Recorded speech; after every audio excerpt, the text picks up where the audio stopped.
दोस्तों घर बैठे आईटी प्रोफेशनल बनने के लिए सब्सक्राइब कीजिए हाउ टू टेक्निकल चैनल को और बेल आइकन को दबाइए ताकि आप देख सकें लेटेस्ट टेक्नोलॉजी वीडियो सबसे पहले।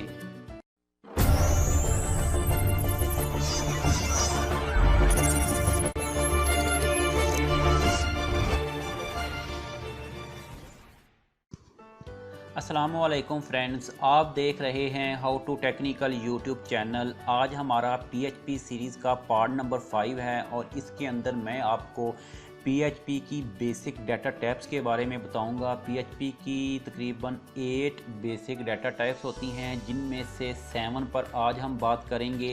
एक जो है उसको हम बाद में देखेंगे। आज की जो लिस्ट के अंदर जो हमारे पास है वो सबसे पहले है इंटीजर, फिर है स्ट्रिंग, नंबर 3 पे है फ्लोट, उसके बाद बूलियन, अरे, ऑब्जेक्ट एंड नल। अब हम इनको बारी बारी यूज़ करते हैं और साथ साथ मैं आपको बताऊंगा कि इनको हम किस मकसद के लिए यूज़ करते हैं और इनको डिक्लेयर करने का तरीका क्या होता है। जैसा कि आप सबको पता है कि पीएचपी का जो वेरिएबल है उसको हम डॉलर साइन से स्टार्ट करते हैं और उसके बाद अगर हमने उसको कोई वैल्यू असाइन करनी होती है तो हम उसको वैल्यू भी असाइन करते हैं। सबसे पहले मैं एक वेरिएबल लेता हूँ किसी जिसकी जो डाटा टाइप है वो होगी इंटीजर। फ़र्ज़ कर लें मेरे पास एक वेरिएबल है डॉलर नम और मैं चाह रहा हूं कि मैं इसको इंटीजर टाइप का वेरिएबल बनाऊं। तो इसको इंटीजर टाइप का वेरिएबल बनाने के लिए मुझे क्या करना पड़ेगा?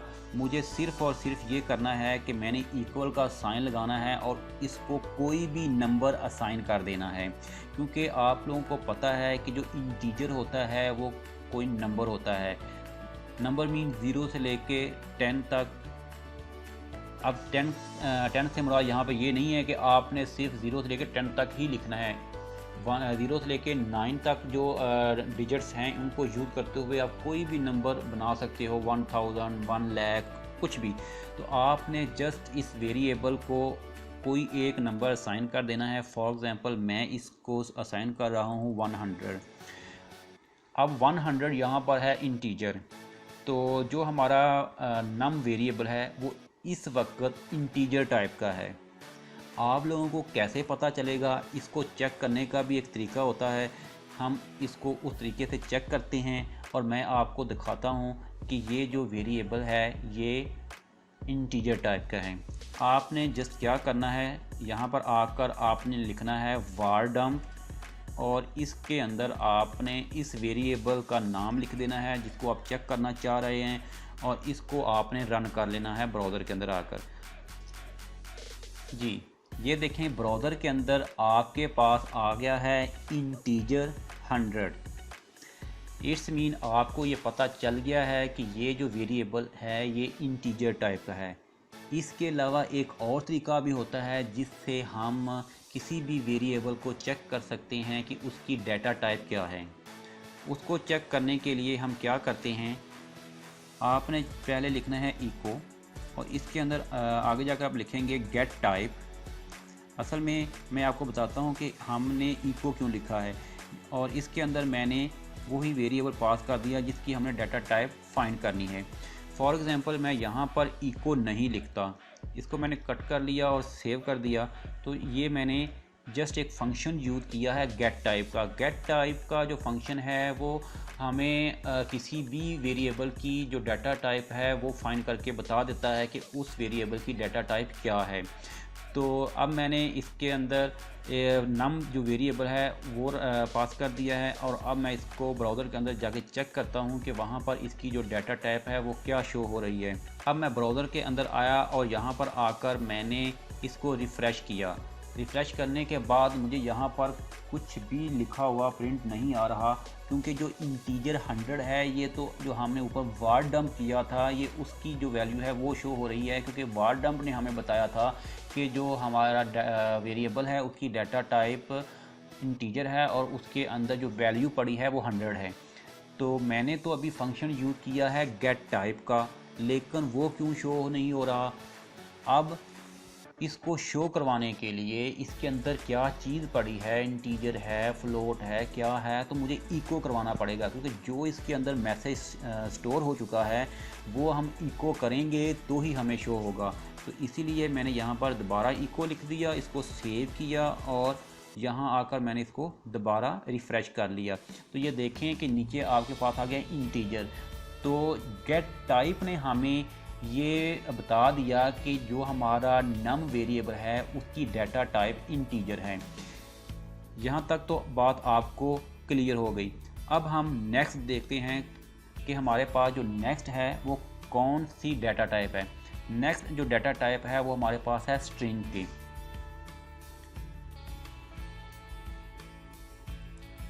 यहाँ पर मैं आ जाता हूँ और यहाँ पर मैं एक वेरिएबल डिक्लेयर कर लेता हूँ st के नाम से, और इसके अंदर मैं कोई वैल्यू स्टोर करता हूँ लेकिन स्ट्रिंग की शेप में। स्ट्रिंग की शेप में वैल्यू लिखने का तरीका ये है कि आपने जस्ट डबल कोट्स लिख लेनी है और इसके अंदर जो भी आप वैल्यू लिखेंगे वो आपकी स्ट्रिंग बन जाएगी। चाहे नंबर लिखें, चाहे अल्फ़ाबेट्स लिखें, जो भी लिखेंगे वो एज आ स्ट्रिंग के तौर पर ही रिएक्ट करेगी। मैंने इसके अंदर एक वैल्यू लिख दी है दिस इज़ स्ट्रिंग। ये मैंने एक स्ट्रिंग लिखी।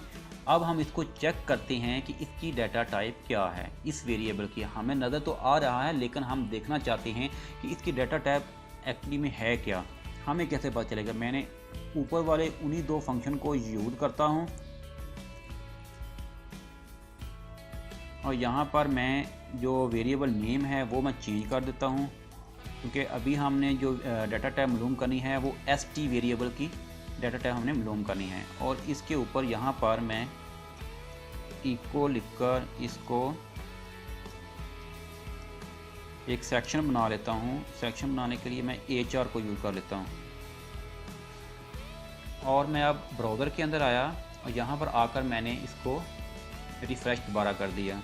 जैसे ही मैंने दोबारा रिफ़्रेश किया तो ये ऊपर आपको नज़र आ रहा है कि स्ट्रिंग और उसके ब्रैकेट के अंदर आपको 14 लिखा हुआ नज़र आ रहा है। अब ये है कि ये एक स्ट्रिंग टाइप का वेरिएबल है जो हमें वार डंप ने शो करवाया है और इसके अंदर जो वैल्यू पड़ी है वो है दिस इज़ स्ट्रिंग। और इसके जो नीचे वाला आपको सिर्फ स्ट्रिंग लिखा हुआ नज़र आ रहा है वो हमारे पास है गेट टाइप्स जो फंक्शन है उसकी जो वैल्यू वो रिटर्न कर रहा है वो स्ट्रिंग कर रहा है। वो बता रहा है कि जो हमारा वेरिएबल है वो स्ट्रिंग टाइप का है। नेक्स्ट हमारे पास जो डाटा टाइप है वो है फ्लोट। अब फ्लोट को लिखने का तरीका क्या है वो भी हम देख लेते हैं। मैं जस्ट इसको कॉपी करता हूँ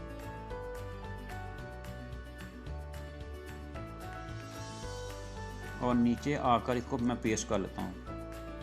अब यहाँ पर मैं एक वेरिएबल डिक्लेयर करता हूँ f नाम का और इसके अंदर मैंने एक फ्लोट टाइप की मैंने वैल्यू पास करनी है। फॉर एग्ज़ाम्पल मैंने यहाँ पर लिखा 100.453 इसको मैंने स्टोर कर लिया।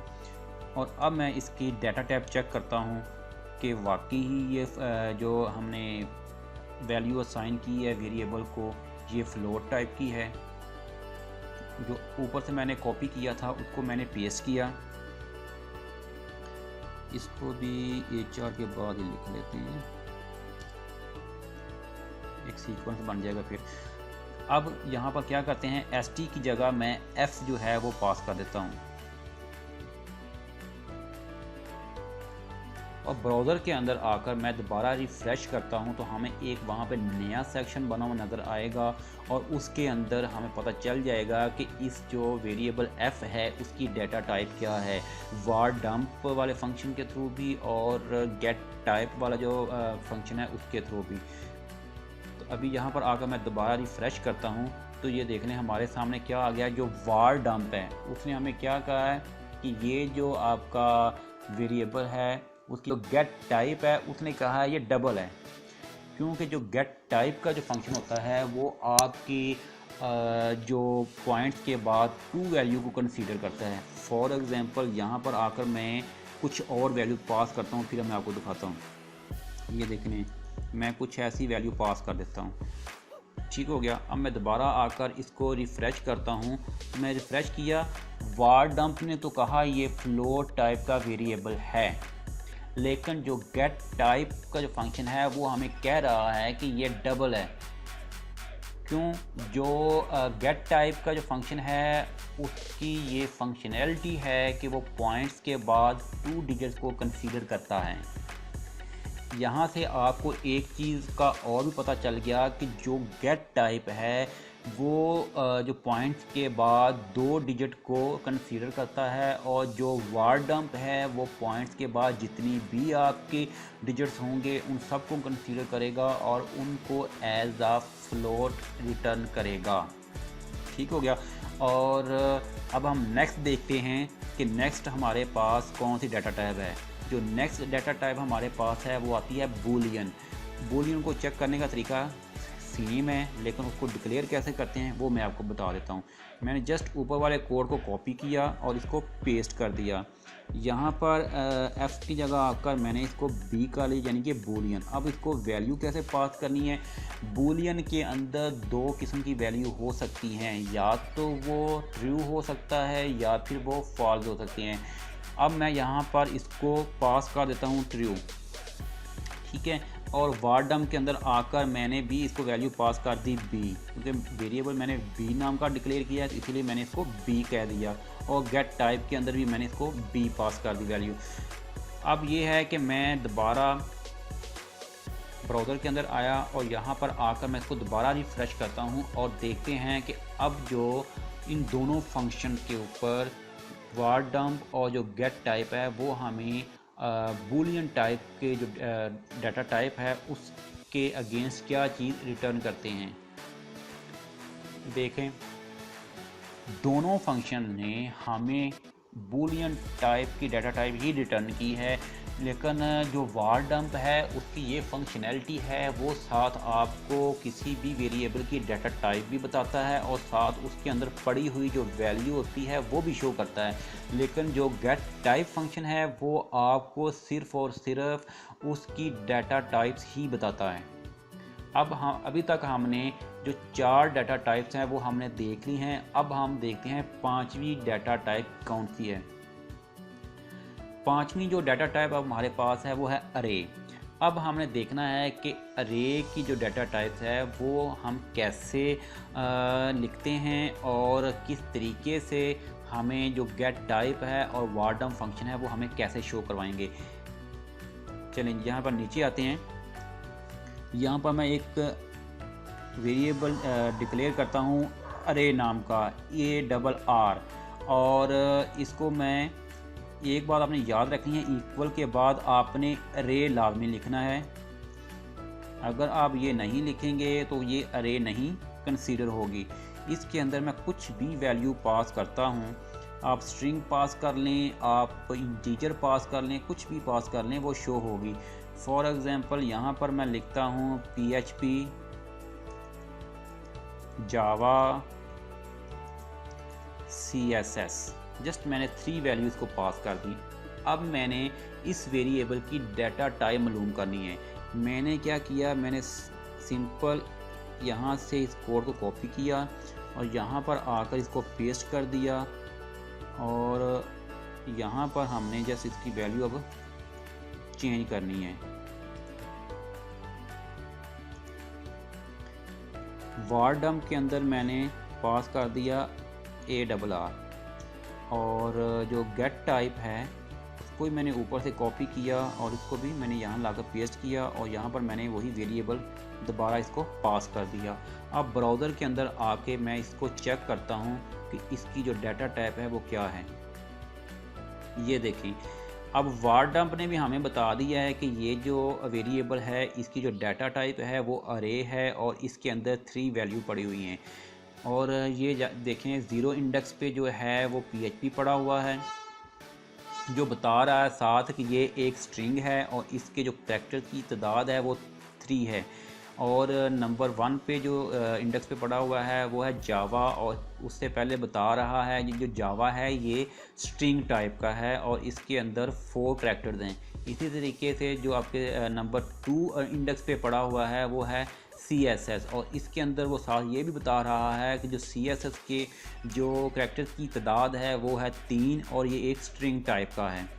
इस तरीके से आपको ये चीज़ भी क्लियर हो गई है कि जो डाटा टाइप है अरे की, उसको जब हम मालूम करते हैं वारडम फंक्शन को यूज़ करते हुए, तो फिर वो हमें उसके अंदर पड़ी हुई तमाम के तमाम जो वैल्यूज़ हैं उसकी डाटा टाइप भी बताता है। तो अब हम नेक्स्ट देखते हैं, नेक्स्ट फंक्शन हमारे पास कौन सा है, फंक्शन नहीं सॉरी डाटा टाइप्स कौन सी है। नेक्स्ट हमारे पास जो डाटा टाइप है वो है ऑब्जेक्ट, और उसके बाद है नल। अब सबसे पहले हम देखते हैं नल को और उसके बाद हम देखेंगे ऑब्जेक्ट को। यहाँ पर मैं एंड पे आया और यहाँ पर आके जस्ट मैंने इसी कोड को कॉपी किया और इसको मैंने नीचे आके पेस्ट किया। उसके अंदर हम थोड़ी सी चेंजिंग कर लेते हैं। हमने बनाना है नल, तो यहाँ पर मैंने इसको वैल्यू पास कर दी नल, और यहाँ पे इसका जो वेरिएबल का नाम है वो मैंने रख दिया NL। वार डंप किया और इसके अंदर मैंने जो वैल्यू उसी वेरिएबल की पास कर दी। वैल्यू मीन उसका जो नाम है वो मैंने यहाँ पर पास किया, और यहाँ पर भी मैंने वही वेरिएबल का नाम लिखा NL, और मैंने इसको सेव किया। और दोबारा मैं ब्राउज़र के अंदर आया और यहाँ पर आकर मैंने इसको दोबारा रिफ़्रेश किया, तो ये देखें कि दोनों फंक्शन ने बता दिया कि ये नल टाइप का जो वेरिएबल है। जी अभी हम देखते हैं object data type. Object data type को आपने जस्ट बेसिक उसकी देखनी है, ना कि उसमें आपने ज़्यादा डीपली जाना है। डीपली हम जब ऑब्जेक्ट ओरिएंटेड करेंगे उस वक्त उसको देख लेंगे। बेसिक लेवल के ऊपर उसका कोई इतना ख़ास यूज़ नहीं है, लेकिन आपको पता होना चाहिए कि ये भी एक डाटा टाइप है। इसको जो डिक्लेयर करने का तरीका क्या है वो मैं आपको बता देता हूँ। तो आप देखें कि हम इसको कैसे डिक्लेयर करते हैं। सबसे पहले आपने एक क्लास का कीवर्ड लिखना है, और यहाँ पर आप उसे कोई भी नाम दे सकते हैं। फॉर एग्ज़ाम्पल यहाँ पर मैं कहता हूँ कि ये एक यूज़र टाइप की क्लास है, और इसके अंदर मैंने आकर एक फंक्शन बनाया।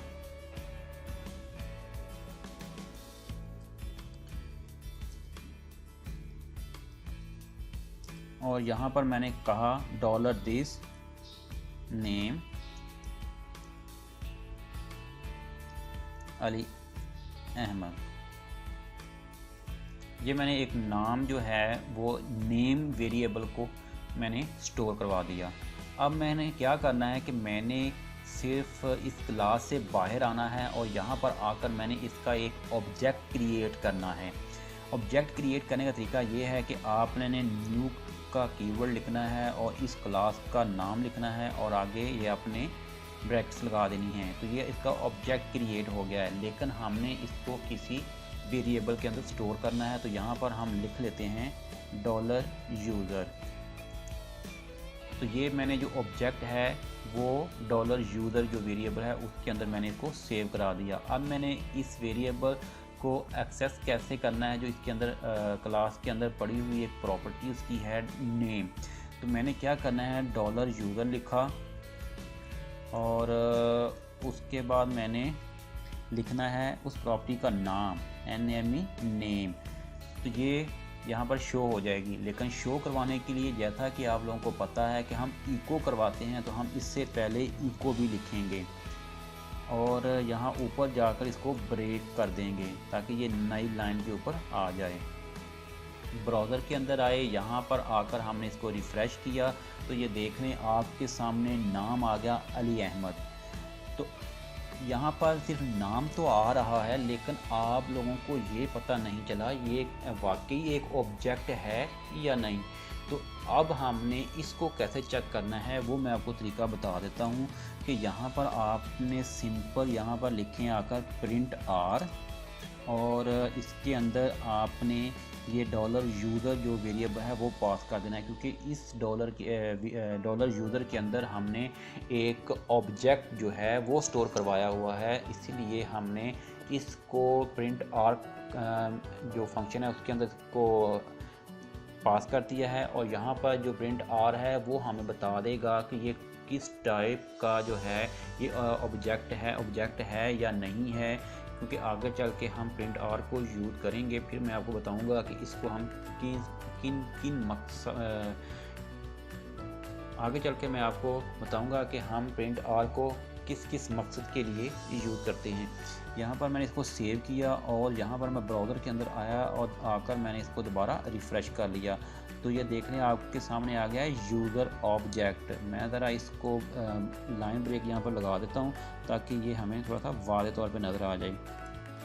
ये देखिए यहाँ पर आकर मैंने लाइन ब्रेक की और दोबारा मैं यहाँ पर आया और आकर इसको मैंने रिफ़्रेश कर दिया, तो ये आपके सामने आ गया यूज़र ऑब्जेक्ट। ये एक ऑब्जेक्ट है और इसके अंदर एक उसकी प्रॉपर्टी बता रहा है, एक उसकी प्रॉपर्टी है नेम, उसका प्रॉपर्टी का नाम है नेम, और उसके अंदर जो नाम हमने स्टोर करवाया था अली अहमद वो भी साथ वो शो करवा रहा है।